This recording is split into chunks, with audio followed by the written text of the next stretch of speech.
Malugod naming tinatanggap si Abogado Mark Zell, tagapangulo ng Republicans Overseas Israel at pangalawang pangulo at General Counsel ng Republicans Overseas. Salamat po sa pagsama sa amin. Kaya hindi maikakaila ang suporta ni Pangulong Donald Trump sa Israel, daya ng paglilipat ng US Embassy sa Jerusalem, pagkilala sa Golan Heights, Abraham Accords at pagsiguro sa pagpapalaya ng bihag mula Gaza. Ngunit ang kinababahala ngayon ay matapos ang pinagsamang operasyon ng US at Israel noong katapusan ng Pebrero. Tila binibigyan ng kasalukuyang memorandum ng pagkakataong makahinga ang rehimen ng Iran, ang parehong rehimen na matagal nang sumisigaw ng kamatayan sa Amerika at kamatayan sa Israel.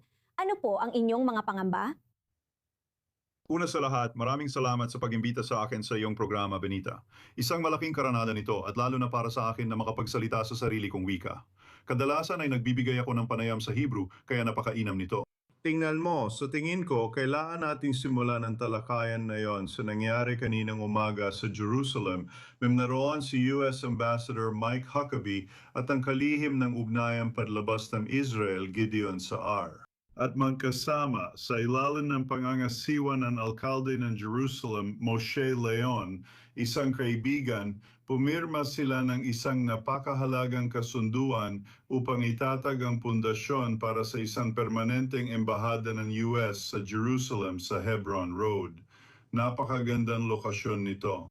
At talaga namang, gaya ng sinabi ng lahat na nagsalita ngayon, isang mahalagang hakbang ito sa relasyon ng Estados Unidos at Israel. Ang embahada na meron tayo ngayon sa Jerusalem ay pansamantala lamang at ang balak nilang itayo sa lalong madaling panahon na nagkakahalaga ng ilang bilyong dolyar o higit pa ay isang permanenteng gusali. Ngayon, sagutin ko na ang tanong mo, Benita. Ang totoo niyan, tulad ng sinabi ni Mike Wagenheim, ay sinusunod ni Donald Trump ang dalawahang estratehiyan ito. Napaka-sophisticado at napaka-epektibo nito. At ang pinakapunto nito na hindi nabanggit ni Mike ay tungkol talaga ito sa midterm elections na gaganapin sa Estados Unidos noong Nobyembre. Maraming tao sa Israel ang hindi lubos na hunawaan ang kahalagahan ng eleksyong ito dahil hindi naman presidente ang tumatakbo. At wala namang halal ang pampanguluhan at ang susunod na presidential election ay sa 2028 pa. Sa 2026 magiging labanan para sa kontrol ng Kongreso. Sa ngayon, 2 upuan lang ang lamang ng Republican sa House of Representatives. Sa kasaysayan sa midterm elections, kadalasan nababawasan ng upuan sa Kongreso, lalo na sa House, ang partido na nasa kapangyarihan. Maaring maging sakuna ito hindi lang sa Estados Unidos, kundi pati sa Israel at buong mundo. Paano kung ang mga demokratiko na talagang naligaw na ng landas ang siyang magkontrol sa House of Representatives? At itutuloy nila ang tanging polisiya nila na hadlangan si Donald Trump. Ipa-impeach siya kung kaya nila at guluhin ang natitirang 2 taon niya sa pwesto.